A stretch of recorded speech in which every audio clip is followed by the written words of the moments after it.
est-ce qu'on peut se vanter d'avoir aujourd'hui une classe politique qui a su répondre aux attentes de la population? Je dirais non.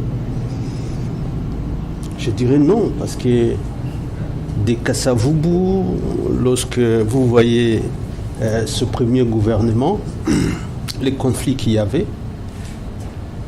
finalement, ces conflits, bien qu'on a débuté avec la loi fondamentale qui a été votée par le Parlement belge, on a mis en place des institutions. Bon, pas toutes, parce qu'il y avait par exemple la Cour constitutionnelle qui continue à fonctionner toujours en Belgique,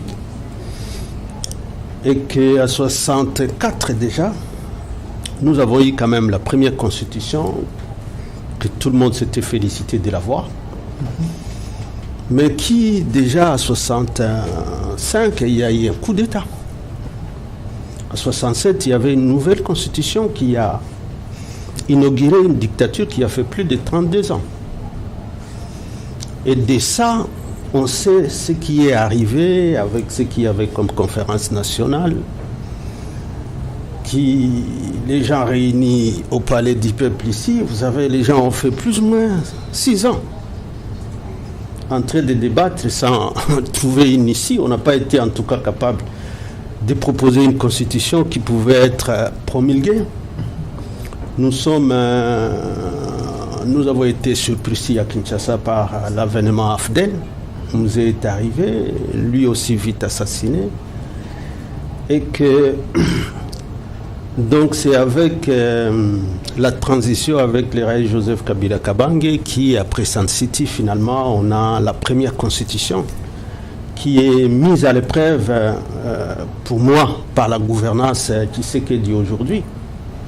Parce que tous les débats que nous rencontrons dans les médias, c'est ça, la tentation déjà de réviser des dispositions qui sont censées être tangibles, intangibles, et que à cela, ça fait peur. Ça fait peur pour me dire, est-ce qu'on a tiré des leçons du passé? Les 64 là. Est-ce que nous avons tiré les leçons de toutes les crises récurrentes telles que c'est décrit dans l'exposé des motifs de cette Constitution? On veut la changer. Au moins, elle a fait son épreuve de nous donner la première alternance pacifique, mais malheureusement qui n'a pas été accompagnée d'alternatives parce que nous sommes dans la crise, Delphin. On voit bien que même ceux qui sont allés aux élections seuls, pour se tailler des postes seuls, sans l'opposition, en tout cas nous n'étions pas. Mais regardez leurs partis politiques. À l'IDPS, parti au pouvoir, sont déchirés.